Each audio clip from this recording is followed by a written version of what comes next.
will take us for more than 7 hours na, with 3 stops in Maramag, Valencia, Malaybalay yata. So this is yung setup ng bus. Not class A, no? But pwede na class B siguro.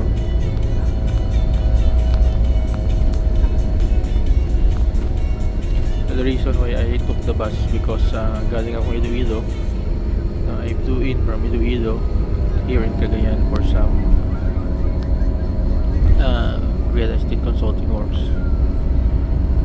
So susi, sa labas. Palabas tayo ng Cagayan de Oro City. We'll be going to Bukidnon in an hour or two. Probably will be mga 2 siguro, 2 hours na. We'll be reaching Malaybalay.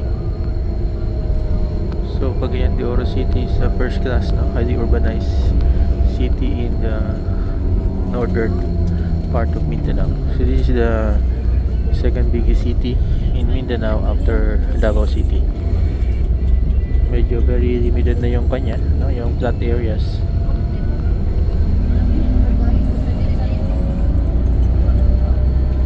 So that explains also yung development nila, no? So they were following yung coastal side pa to. Not immediately malapit sa dagat, but coastal side. Kung i-follow mo yung mapa, in a few minutes we'll be turning right now, going to central Mindanao area.